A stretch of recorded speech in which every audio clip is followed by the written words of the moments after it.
Welcome to Entanglement Radio, transcendent talk for the conscious mind. Join us for inspiring conversations with visionaries in spiritual science, new thought, and conscious healing. Explore the potential and infinite possibilities of what it means to be human with some of the best guests in radio. At Entanglement Radio, it is all connected. Now, here is your host, Angela Levesque, on the OMTimes Radio Network. Hey, you're listening to Entanglement Radio with Angela Levesque right here on iom.fm. I am coming to you live this beautiful sunny spring morning here from the foothills of the Rockies in Boise, Idaho. I have a very fantastic guest. We have the founder of the Quantum Touch organization, Richard Gordon, with us here today. My intro says discover the possibilities of what it means to be human. Well, today that is exactly what we are talking about. So I have a great guest to exemplify what this show is all about today. So next week we have the lovely and inspiring Simran Singh on the program. We are going to be talking about her book, Journey to Love, and we are going to talk about love in a way that probably you've never heard before. And there's been a lot, she's been going through a lot of trials and tribulations and challenges in her life that has led her down this path of self-love. So we will talk with Simran next week, and then that will be followed by Stephen Harefield, and he is the American monk, and he wrote a book about the metaphysics in the Bible. So that should be also an interesting conversation. If you need to get a hold of me at any time during the week, you can email me at angela@hestiahealth.com. You can find me on Facebook and on Twitter at Hestia Health or Entanglement Radio. I am there in two different ways. And if you want to learn more about my services, you can also go to Hestia Health. Yes, so today we are talking about quantum touch. We are talking about our ability toward healing. I have said many times that I think energy medicine is the future of our healthcare, or at least it should be. It should be fully integrated. And I don't think that we will reach its full effectiveness until, as humans, we embrace our potential. I think that there's so much enculturation. There's so many false beliefs that we have about ourselves. There's societal things, familial things that keep us kind of tied. And I think once we learn that that is really something, a matter of the mind, and once we learn that we can let that go and we really embrace ourselves as multi-sensory beings, I think that is where, our infinite potential lies. So I'm going to talk to this about my guest today, that, he talks about bringing in this new thing, this life force sciences. And as much as I've kind of come to the conclusion lately that I don't know that I want to really fully integrate science and spirituality. I know there's some folks out there that need to have that, but I think especially when it comes to energy medicine that we shouldn't try to quantify the experience, because it is an experience. It's supposed to be something that you feel and you explore with the most intuitive parts of yourself. And so we'll talk about that as well. So let me introduce my guest. Richard Gordon, founder of Quantum Touch Organization, is a visionary and a pioneer. With 37 years of experience in the field of energy medicine, Richard is the best-selling author of Quantum Touch, The Power to Heal, now published in 17 languages, and Your Healing Hands, The Polarity Experience. Richard founded the Quantum Touch organization more than 16 years ago. The organization currently has more than 1,000 certified practitioners in 50-plus countries around the world. With his expertise and passion for sharing the message about hands-on healing, Richard has traveled around the globe to speak to medical centers, conferences, chiropractic colleges. He was faculty at Heartwood Institute and the Holistic Health Institute. He's recently wrote Quantum Touch 2.0, The New Human, which explores the convergence of science, technology, and the power of the human energy field. So with that, I feel very honored and blessed to welcome Richard Gordon to the program. Hello, Richard. How are you doing? I'm doing great. Boy, sounds like you're speaking my language. Yes. Well, I called my show Entanglement Radio for a reason, because I really do think that the more we explore quantum physics, the more that we explore ourselves as multi-sensory beings, that really that is where our infinite potential lies. And you wrote the book, Quantum Touch 2.0, The New Human. So let's start there. What does the new human look like? Well, it looks exactly like the old one, except that there's a whole set of unexplored human abilities that we all have access to almost immediately. I was just thinking last night how it kind of reminds me of Dorothy in The Wizard of Oz, that she had the ruby slippers on the whole time, but she didn't notice that she could click her feet at any moment and go back home. And we have these abilities within us, but because they haven't been explored, because the scientists, who are the modern priests of our culture, who tell us what reality is, they don't believe it's possible, so they refuse to consider it, and so it always remains marginalized and never becomes mainstream. And so in my monologue at the beginning, and I said that I didn't know, because in your book, Quantum Touch, The Power to Heal, you talk about creating a life force sciences discipline. Do you still think that that's where we need to head, that we need to have the scientific faculties on board in order to move this forward? I don't think it would hurt. I think it would actually be incredibly liberating for as I called them, modern day priests. They're wearing their white lab robes and telling us what reality is, what lightning is, and so forth, to have them on board saying, oh my God, there are new human abilities. We are more than just material objects.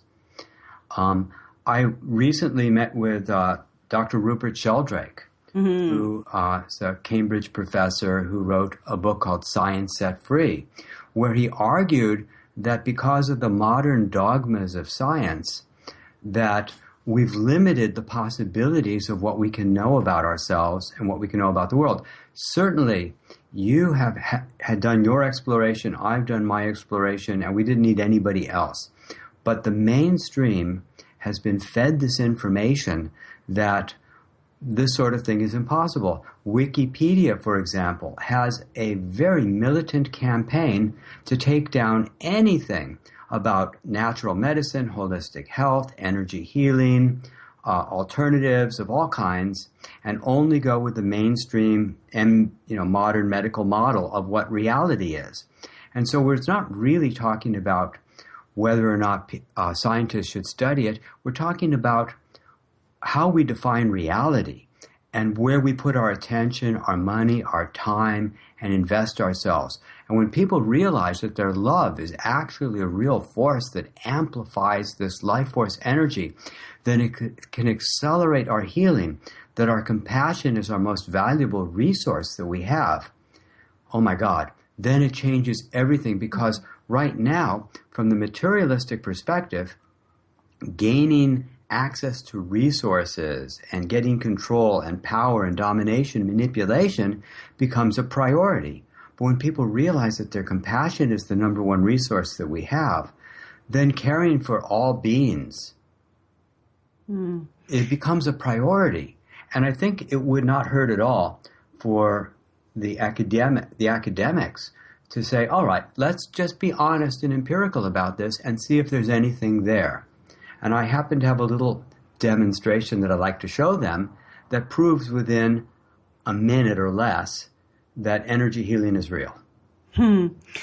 I had a conversation with somebody a while back who he doesn't, unless it's scientific. And I said, just how about you, because I love having skeptics on my table. I was like, how about, you just let me give you an energy healing? And he goes, well, it doesn't matter. I might have some effect. I might be relaxed. I might even think that there's stuff coming out of your hands. But if science can't prove it, it's anti-science. And I thought, oh, that is just not a fun way to live, I don't think. Well, I completely agree with you. And I've met these people, and I enjoy them. I used to jokingly say I eat skeptics for breakfast because it's so much fun for me to meet with these people and show them stuff and then watch them usually run away because they are faced with an extraordinary level of cognitive dissonance of having an experience that they have to deny. Yes.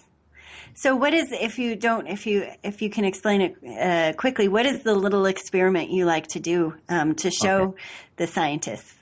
All right. When somebody has their hips twisted, and almost everybody does to a greater or lesser extent, some people are very dramatic, where the right hip is high in the back and the left hip is high in the front is the most common. And the back of the head, the occipital ridge, is often twisted too. And maybe it's even a half an inch high on one side of the ridge than the other.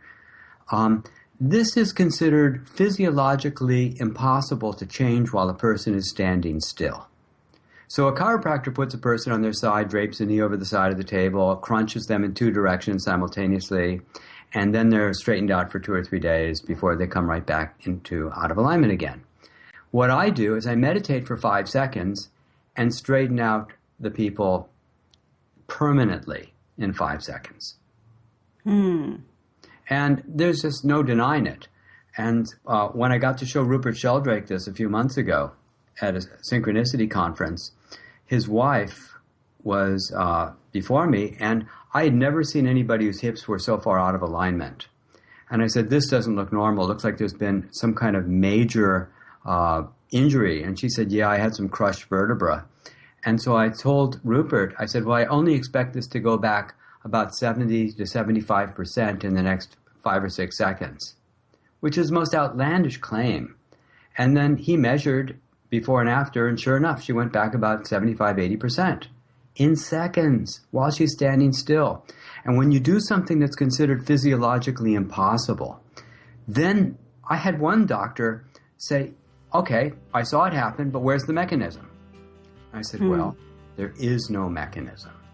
He said, no, where is the mechanism? I said, okay, well, if you need a mechanism, I'm breathing and doing body awareness exercises, and I'm focusing on my heart chakra, and I'm projecting intention to the sphenoid bone, and then it shifts, and then the person moves. He said, yeah, but where's the mechanism? It was like a broken record. Well, we're going to have to pick that up when we return here on after the break with Richard Gordon as we talk about quantum touch. Lifestyle on steroids. OMTimes Radio. IOM FM. Join Elliot Jollish, the business therapist, each Tuesday at 5 p.m. Eastern for the Elliot Jollish Hour, as he interviews business experts on your behalf. And you're invited to email your business questions to questions@ecjgroup.com for answers, live, on air every Tuesday at 5 p.m. Eastern on the Elliot Jollish Hour. Host your show on IOM FM, the radio network of OMTimes Media, one of the more recognized brand names in the conscious community, and is backed by the extensive marketing reach of OMTimes. Hosting a show on IOM FM immediately connects you with our extensive dedicated community. Simone Milicis would like you to know that business can be fun, which is why she wrote the book, Joy of Business. What if you could have the joy of business rather than the stress and struggle? Most of the time, the only thing stopping you from a thriving business is you. In the Joy of Business book, Simone gives you access consciousness tools and pragmatic ways to get out of your own way and to create the business, life, and living you know is possible and beyond what this reality says is achievable. Business is joy. It's creation. It's generative. It can be the adventure of living. You can purchase your copy of the book through Amazon or Joy of Business website, www.accessjoyofbusiness.com. Hi, my name is Monica and I'm the host of Co-Creating Now. Give yourself an opportunity to connect with your all-knowing higher self and manifest joy, love, and peace together every Tuesday, 11 a.m. Eastern. Free your mind with OMTimes Radio, IOM FM.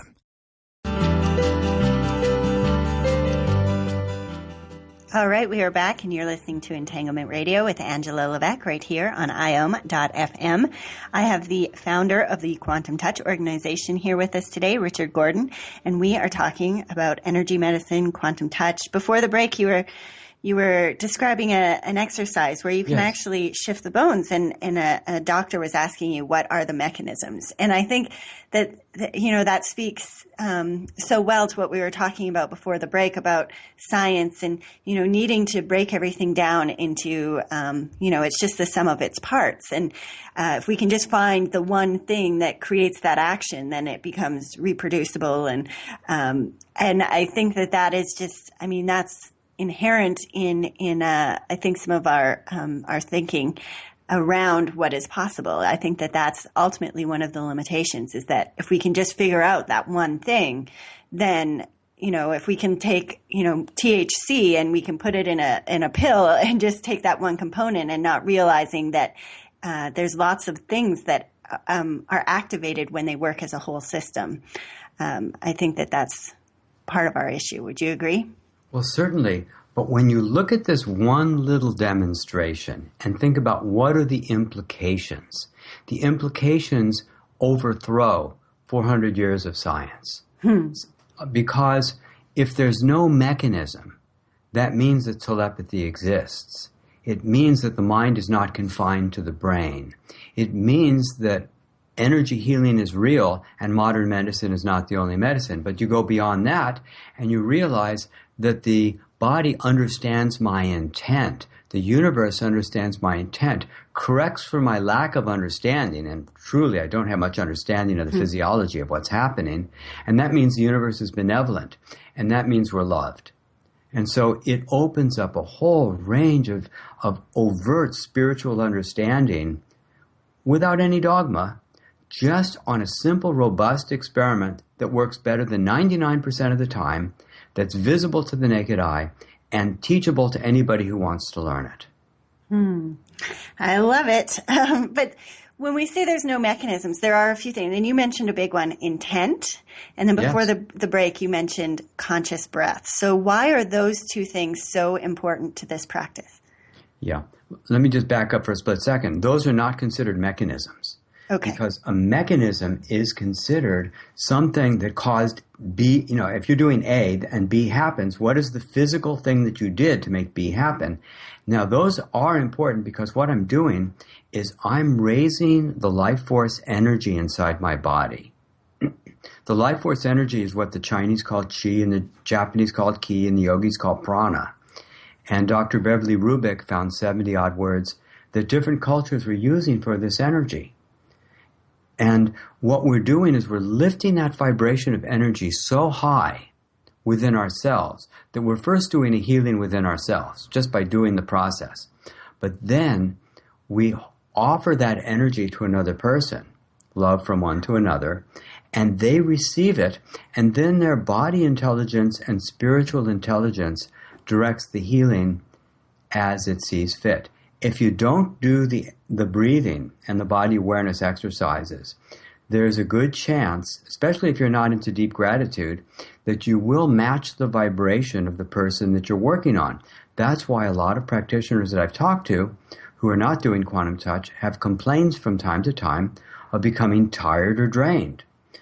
Whether it's a massage person, or Reiki, or a hospice worker, if you're doing the work around somebody who's not energetically well, they can bring you down.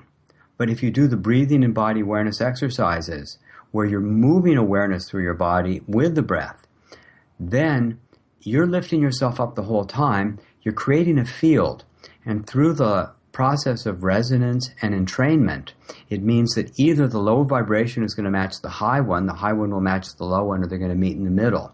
The practitioner raises their vibration throughout the entire session. And so you just keep bringing up the person you're working with, and they match you, and then their body intelligence does the healing as it deems fit, not as our preconceptions. So is that what makes quantum touch unique, is that understanding that when you are working with somebody, you are actually raising their vibration up? Is that unique to quantum touch versus some of the other energy modalities? I think it probably is, because what we realize we're doing is we're first raising ourselves. And we like to think that the definition of a healer is someone who was sick and got well. And a great healer is someone who is very sick and got well quickly. Because I don't know how to heal a cut on my own finger. I don't know how to do any of this stuff. But their body intelligence does the healing. And so all you can really do is help them raise their own vibration so they can do their own self-healing.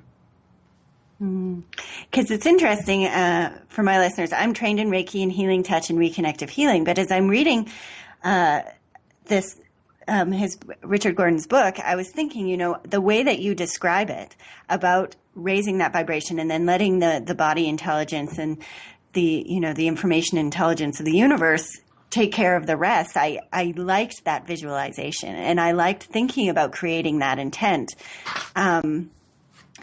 Just kind of that idea of holding space for somebody at a very high level for them to do their own healing. And to me, that was beautiful. And one thing I mentioned to you before we were on air is that I had always instinctively or intuitively used the breath. Now, that was not something that had ever been discussed in any of the other trainings that I've ever done, but I just noticed through my own work that as I would breathe, it would amplify the sensations and stuff. So I started incorporating that. So it seems like so much of what you have written is I think it is very intuitive, and it's not mixed up with a lot of the other dogma, or you have to do this and you can't do that, and you have to make sure that you have all of the stage set and attunements and all of that. It seems more accessible to the masses. Yeah, well, we have no symbols, no attunements, no prerequisites. We don't have levels. It's all available now, and so there's no woo-woo attached to it. These are basic human skills that anybody can access, and I really consider them essential human skills, because when mom realizes, like I interviewed a guy who his daughter slammed the bathroom door running backwards, and she ended up having her fingers completely in the door, and the door was closed. And he opens the door carefully, and the fingers are bent back the wrong way, and he's just horrified, and he says if this energy is ever going to work, and he's seen miracles before, but he just hopes that this time will be one too. He runs the energy, is what we call the process of the breathing body awareness, into her hand. He's put a little bit of ice on it. And after about 12 or 15 minutes, and she stopped crying and she's feeling better, she says, "Daddy, can I play now?" And so he just rests for about 15 minutes to just gather himself after that intense experience of seeing his daughter crushing her fingers. He gets up and he starts leaving the room because he's now recovered enough to do that. And he sees her on her hands and knees playing leapfrog across the carpet, just pressing off her fingers. And it was so amazing to him. It's like, he's had a lot of miraculous experiences, but that's the one that touched his heart most deeply, because you see things happening that are so far beyond the realms of what the consensus believes is possible.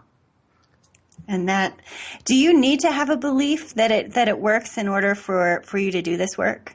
Well, let me ask you, do you need to believe in the ocean to get wet? No. No, not at all. I really enjoy showing people who don't believe it's possible or know that it's not possible stuff that they couldn't possibly accept, and yet there it is. And then they're faced with this challenge. Should they trust their experiences, or should they run away? And that's a difficult thing, but that's happened to me, because when I first did it, I worked on a woman who was completely hunched over from severe osteoporosis. And I was doing a demonstration to a group of people of this work. I had her put her shirt on backwards so we could look at her spine, and it looked like dinosaur bones sticking out, and it was just horrific because bones were every which way. And at the end of an hour and a quarter, she stood up, and she became this very tall woman. She was looking at me eye level when I met her. I'm kind of a short guy. And then afterwards, she was this tall woman. And just like it was written into a script of a movie, her daughter opened up these double doors and saw her mom standing up straight and go, "Oh my God, you're standing up straight," and burst out crying. And I was in such shock that evening, because what had happened was so far out of my belief system of what's possible.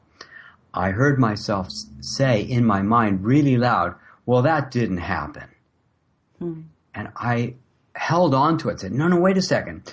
And I remembered how she was bent over, and I remember how the bones looked. I remember people were walking by, watching the session, saying, is that looking better, or is that my imagination? And when she stood up straight, and the dog, I had to walk through each step of the process so I didn't take the experience away from myself, because it was so shocking to my system to see something completely impossible happening. And I called that a life shock experience. And many of my instructors and practitioners and students have had their own series of life shock experiences where we see that this is actually happening and we have these abilities. Can this be used, and do you find that quantum touch is used with other like chiropractors and doctors or psychologists as part of their current treatment? Some do. And we also find that practitioners such as yourself will incorporate it with every other modality that they've learned. So we like to think of it as a modality without a big ego. Because it says, yeah, use me with whatever you know. It's not like you only, I remember one guy was saying, you can only use my system, and if you combine it with anything else, you've polluted it and you've ruined it, blah, blah, blah. No, it says use whatever you know. Play with it as you will. And I even encourage people to make up stuff, because even in becoming a certified practitioner, I have people come up with 5 insights about the work or discoveries about the work, ways they want to use it. Because once I've given people the basics, I expect them to evolve it. And some people think, for example, that I must be a great practitioner because I came up with this stuff. And it's sort of like saying, well, I guess the Wright brothers were the best pilots because they flew in a little airplane around. And just because I have developed a lot of modalities and techniques doesn't mean that I'm necessarily the best at this stuff. It just means that I'm very innovative and creative. Yes, I was interested to learn that you also wrote a book on polarity, which I had an experience of that as well. And I think that is a pretty interesting modality. But we're up on our break here. When we get back, you mentioned the word evolve. I want to talk a little bit more about unexpected human abilities, if we are evolving to meet this new challenge. And also a little bit more about love, which is obviously a pretty important part of this. So we are talking with Richard Gordon. We'll be right back here on Entanglement Radio on IOM.FM. Feed your soul with waves of consciousness on OMTimes Radio. Welcome to The Gathering Around My Kitchen Table on Equilarium FM, Wednesdays at 1 p.m. Eastern Standard Time. Join my guests as we integrate spirituality into everyday reality with vibrant conversations, inspired interviews, and my latest channeled guidance to inspire and brighten your day. I'm Claire Johnson, and together we'll be raising vibrations across the nations. Being a radio host on IOM FM allows you to build your show on a rich platform with the power of the internet to fulfill your outreach goals and connect with a very specialized and global online audience, unlimited by time and distance. OMTimes Radio will provide you with web relevance, a recognizable conscious brand, and with the standard of excellence that has accompanied every single OMTimes endeavor. Host your show with OMTimes Radio Network. Are you trying to get from point A to point B and need a little advice? Connect with the counselors at OMTimes Advisors. Whether you're looking for a life coach or a spiritual intuitive, the advisors participating at advisors.omtimes.com were carefully chosen based on their gifts, skills, and professionalism. OMTimes Advisors, connecting you with the best advisors in the business. The truth is, you can't change the world if you're broke. I know, I tried. Isn't it time you turned your life's calling into a profitable, freedom-based business? I'm Michelle Barr. Join me every Thursday at 2 p.m. Eastern for Sacred Success. The future of internet radio is here. OMTimes Radio. IOM FM. All right, right, we are back, and you're listening to Entanglement Radio with Angela Levesque. My guest again today is Richard Gordon, and if you're listening and just thinking, wow, this is super cool, you can go check out his website at quantumtouch.com. So, Richard, you have written several books. You have written Quantum Touch, The Power to Heal, Your Healing Hands, The Polarity Experience, and now Quantum Touch 2.0, The New Human. What has changed or evolved since you wrote Quantum Touch, The Power to Heal, to now Quantum Touch 2.0? Well, it was a major discovery. I was having dinner with some friends, and one of my friends said, hey, show Misha that you can untwist her hips with a light touch. And I said, sure. She was some actress woman. And she stood up and I was about to do the untwisting, excuse me. And he said, I bet you can do that without touching. I said, really? He said, yeah. And so then I just knew how to do it immediately. And once I did that, I thought, oh my God, if you can do this, what else is possible? And I kept asking that question over and over and over and over again. And then we kept seeing a whole set of new abilities that we didn't know about. And so when I gave a keynote address at the University of Hong Kong, I demonstrated that you could untwist a whole stage full of people simultaneously, and then 450 people in an audience simultaneously. And you could... we can work on multiple conditions at once. We can work across time. There's so many, we can actually share our gifts with each other. There's such a wide range of things that we can do. And we're continually discovering more new abilities as we go along. Because once you realize that your love is not limited by time and space, and that you can project it with intent, and the universe understands our intent, then it opens the doors of possibility as never before. So let's talk about love for a second, because is it love? Because we use the word love all over the place. I love that movie, or that I love those boots. You say I love you to your child. So right. So what kind of love are you speaking about? Okay, when I use the word love, what I mean is exactly what you think I mean. And what I mean by that is, when you think about what you love, it's something or someone that you cherish. That you can think of the chakras. You want to provide safety and security, the first chakra. You want to provide pleasure for. You want to provide emotional well-being, third chakra. You want to provide that heart energy, that nurturance. You want to understand and communicate, fifth chakra. You want to have the wisdom and the spiritual connection. And you want to provide all these things and give these things.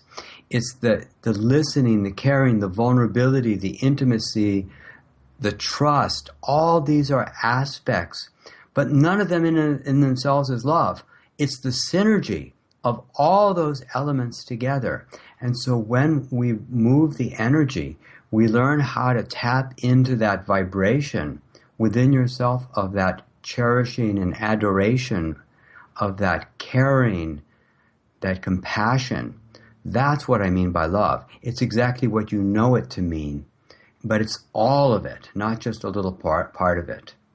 One word that you used in your book, Quantum Touch, The Power to Heal, was it's preconditional.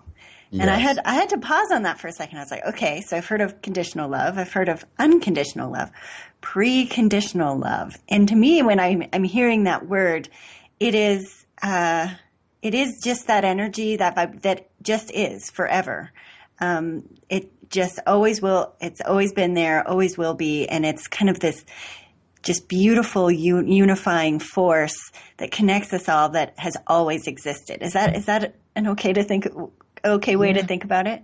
Yeah, when my older cat decided that the little kitten was her kitten and she just adored it, that vibration, that way of just expressing care and nurturance and loving, it's existing. It's really fascinating to me, kind of switching topics and keeping it on topic simultaneously, is you see all these videos on the internet about some animal that you don't expect to be responding to love. the rhinoceros or the sea tortoise or whatever it is, things that don't really generally respond to affection or never get affection, and they immediately, the eel in the ocean, and all of a sudden it's like, oh, it wants to be petted, or a fish that wants to swim into your hand. I've seen so many of these videos, but they all say the same thing, that all the creatures understand that kindness, that nurturing energy, and we understand it too. And before there were any conditions, this is the preconditional love. This is what we are. We're made of this fabric of this love ourselves, and whether we understand it or not, this is who and what we really are. Beautiful.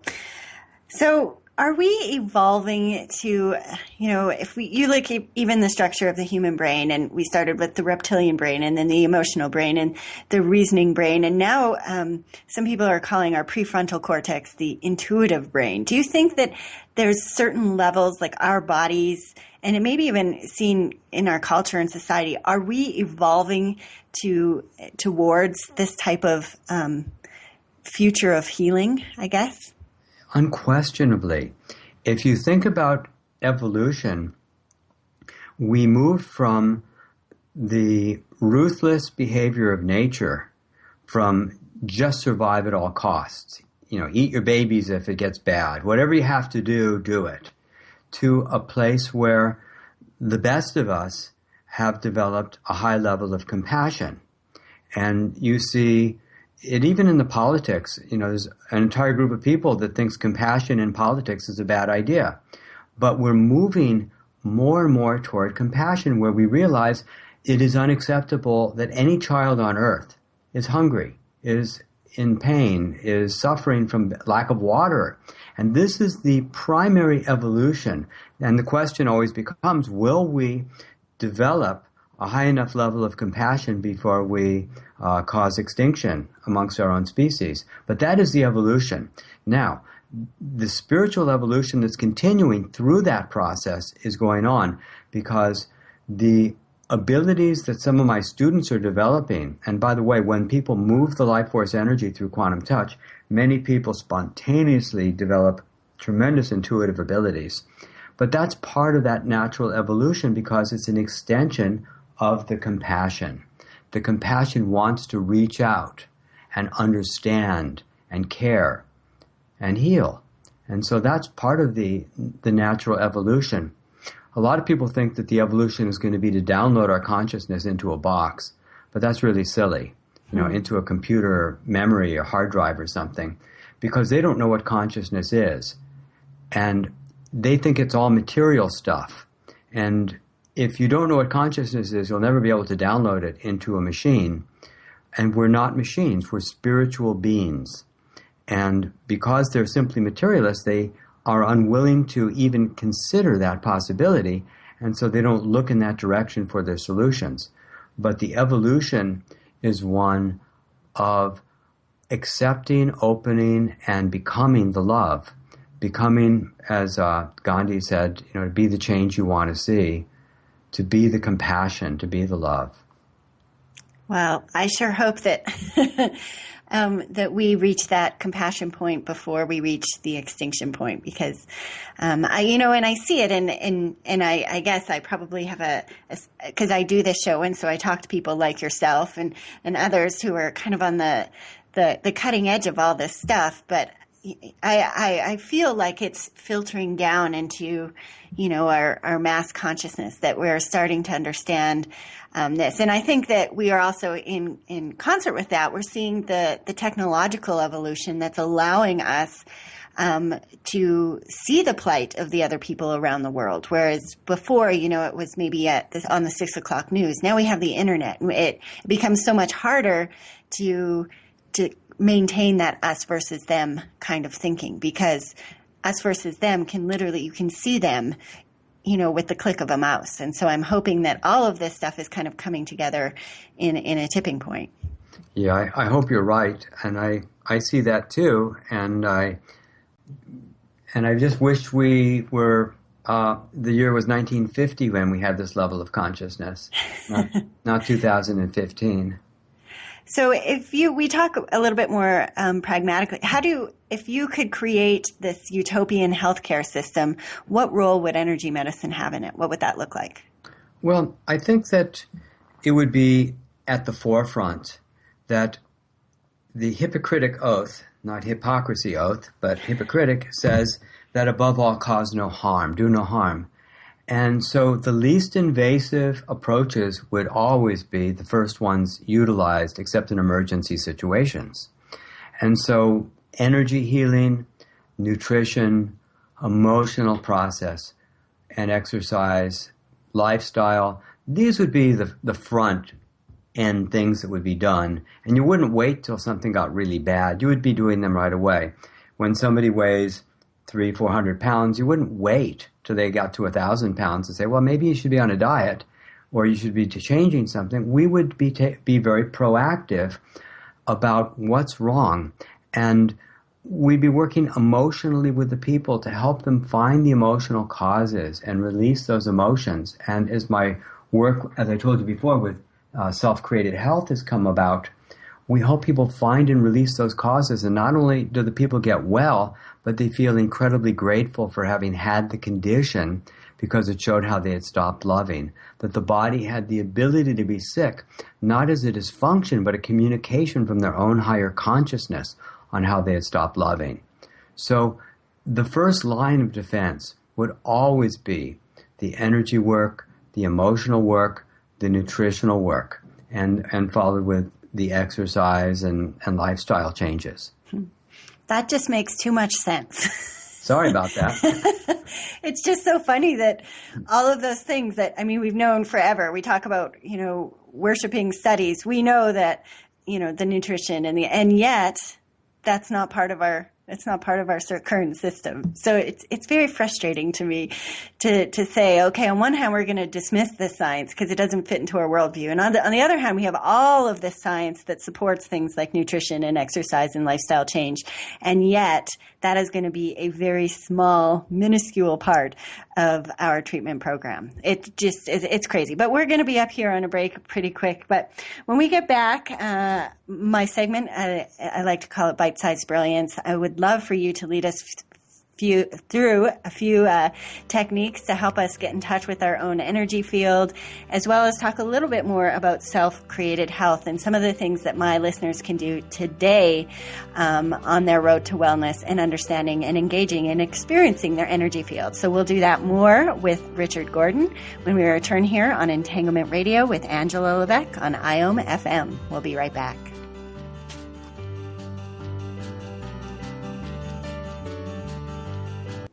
Bringing a more conscious lifestyle to your world. OMTimes Radio. IOM FM. Radio Namaste leads you down the yellow brick road into portals of consciousness with the blue-collar goddess as your host. Interviews with humans who could be famous or just popular, and answers to everything are on the agenda. Tune into OMTimes Radio and drop in on Thursdays at 3 Eastern. It's a different brand of enlightenment. Host your show on IOM FM, the radio network of OMTimes Media, one of the more recognized brand names in the conscious community, and is backed by the extensive marketing reach of OMTimes. Hosting a show on IOM FM immediately connects you with our extensive dedicated community. Simone Milicis would like you to know that business can be fun, which is why she wrote the book, Joy of Business.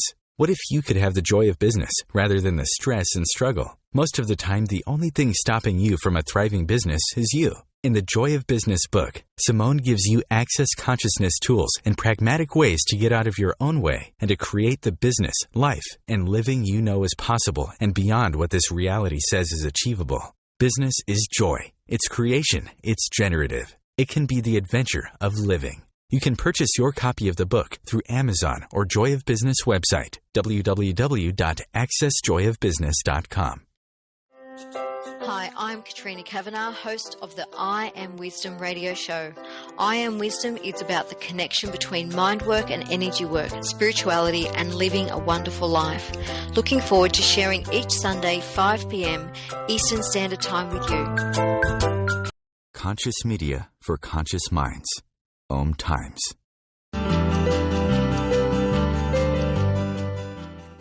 And we are back here on Entanglement Radio with a little segment I like to call Bite-Sized Brilliance. This segment is brought to you by Hestia Health, specializing in intuitive lifestyle coaching, mind-body awareness, and mind-body weight loss. HestiaHealth.com, creating calm minds, open hearts, inspired lives. So we have our last segment here. Like I said, I like to leave my listeners with things that they can go out and do today to kind of experience what we've been talking about this, the last 3 segments. So let's start first. Do you have a little technique you can lead us through to help us feel the energy running? Sure.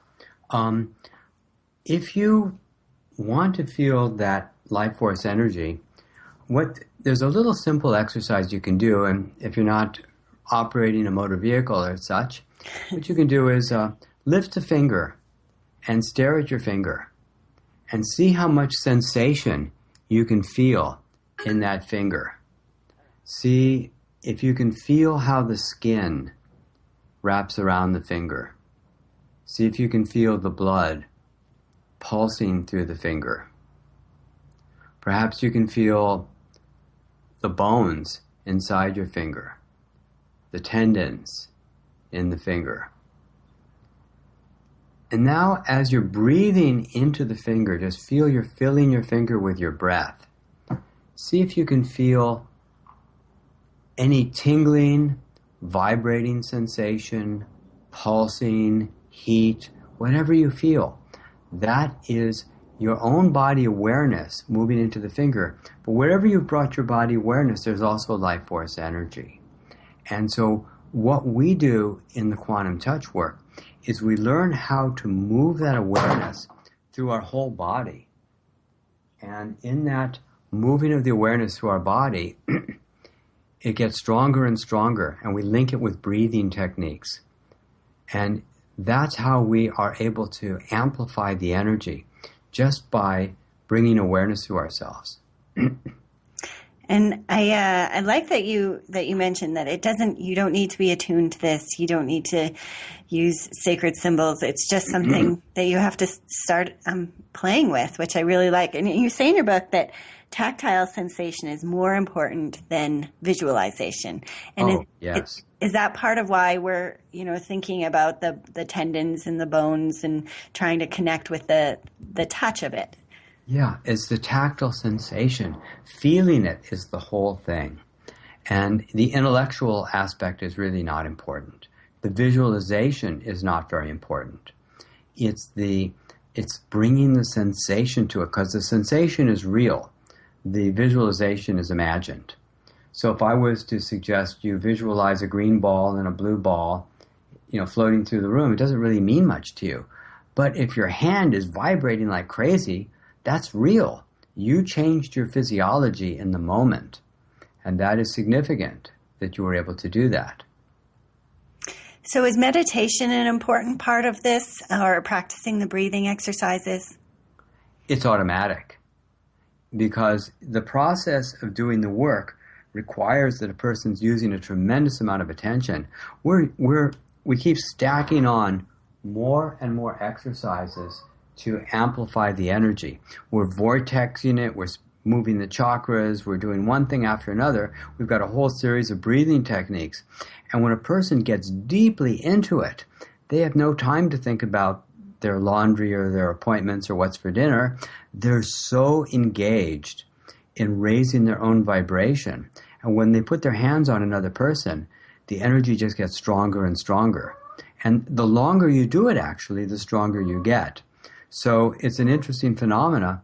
But if you gave 5 sessions in a day, the last one would be the strongest, because you get stronger as you go along. I remember doing sessions on every single person who attended one of my lectures at one of these whole life expos. I had a line of over 100 people coming to get a session from me, and the line kept getting longer as more people saw, they're giving free healing sessions here. And this guy kept coming up to me who had been studying Qigong from Chinese masters. And he'd come by every 20 minutes and he'd look at me going, how can you do this? He said, the Qigong masters get drained after 10, 20 minutes of session. How? I said, well, I just keep getting stronger, because I'm not using up my energy. I keep pulling in more energy from the universe all the time. And toward the end, I would touch people and they would jump because the energy would be so strong. And this will happen if you do sessions long enough. You'll get stronger as you go along. It's a little bit like working a muscle. The more you work it, the stronger you get. Are there like complementary lifestyle things that that help you and aid you in this work? For example, like before the break, we talked about a little bit about nutrition and exercise. Is that an important part of being able to do this work? Yes and no. The strongest practitioner I ever knew was my teacher, Robert Rasmussen, and he was morbidly obese, and he never exercised at all. He did a lot of breathing, but he had tremendous focus and concentration. I, on the other hand, am about 90% raw food, organic, exercising, in very good shape, and so forth. And I think it really helps. But it isn't the prerequisite. You can be a couch potato and do miraculous sessions if that's your calling and your intent. But I think doing everything to help us raise our life force energy through emotional work, through lifestyle, nutrition, and everything else is extremely helpful. But it isn't the most important thing. The most important thing is connecting to the love and the energy and the breath. But I strongly recommend that we do that because we have a much better life when we do. I agree. So we have a few minutes before we need to wrap up. Let's talk briefly about the emotional aspect of, because I would think that emotions translate to energetic vibration quite easily because they're energy in motion. So how do we gain awareness of what's going on within ourselves emotionally and be able to let that go? We find that the energy healing works about 90% of the time, but when it breaks down, I found a series of simple and interrogative questions that I ask a person to help them discover the emotional cause. And it usually takes anywhere from 5 minutes to 25 minutes to find a concise cause. When they have that, I show them how to release the emotions, and then the third step, which is the dangerous one. If you didn't do step 1 and 2, it's just beating yourself up. But we realize we've hurt ourselves by carrying this around so long, and then we're able to go into the remorse, and then we're really able to do some extraordinary self-forgiveness, and from there, it automatically creates explosive self-love that you can't even contain, which becomes love of higher self, of God, Goddess, all that is. And we expand, and then the symptoms not only disappear, but we feel incredibly grateful that we had the condition. And that's the full system of what I call self-created health. But the first step, the most important step, is that we know exactly what the meaning of the condition is. And that's what I figured out back in about 1982, was how to find the emotional cause. But it took me another 30 years to figure out all the steps necessary to walk a person from the discovery all the way through the explosive self-love and the healing of the process. And now we teach it as part of the quantum touch curriculum, is the self-created health method. I think it's important that you mention, though, that quantum touch in itself does help to bring balance to all the systems of the body, including the emotional. But so much of our emotional self is ingrained, even can be hereditary and passed on, and familial and societal, and all of those expectations that I talked about at the beginning of the show. That I think it's just important to reiterate that is an important aspect to consider when we talk about raising our vibration and being on that road to health and healing. Well, I want to give you this time here to let my listeners know about where they can find your books, websites, how they can connect with you. Yeah, you can go to quantumtouch.com and you can see about all the courses and information. Of course, Amazon has the books. Look up Quantum Touch and you'll find them, as well as your Healing Hands. And it's just really important for people to realize that their love is valuable, that their love really does have impact, and that it truly matters. How many practitioners have you guys certified at this point? I think we've got something around 1,500 practitioners. My bio's a little old. I've been at this for 40 years now. And we've got practitioners in over 50 countries around the world. We've got hundreds of instructors teaching the work. And it is truly evolutionary because it'll show people abilities we didn't know. And by the way, you were right. We're seeing people working with long-standing mental health issues just with quantum touch alone, from Alzheimer's to addictions and traumas and bipolar and all kinds of things, ADHD. And I actually did an interview recently with some of my advanced instructors on a podcast called The Possible Human, where they talked about a wide range of mental health issues that are getting better just from running energy. So, like I say, we don't know the limits of what's possible, and that makes this work incredibly exciting. Well, Richard, I just want to thank you so much for taking time out today to speak with me and my listeners. I really enjoyed our conversation. Oh, likewise. Thank you so much for having me. All right, so coming up next week, we have Simran Singh, and we're going to continue our conversation about love and hear about her journey to self-love and obviously her book, Journey to Love. So I'm quite excited. And then the following week, we'll have Stephen Harefield on, and he is the American monk, and he recently published a book called The Metaphysical Interpretation of the Bible. So lots of interesting stuff coming up. If you need to get a hold of me at any time during the week, you can email me at angela@hesseahealth.com. So many have been connecting with me on Facebook and on Twitter. Thank you so much. I look forward to connecting with more of you. You can hear my show live on IOM FM every Wednesday at 12 p.m. Eastern. And so we'll see you next week with Simran Singh. This is Angela Levesque wishing you love and light.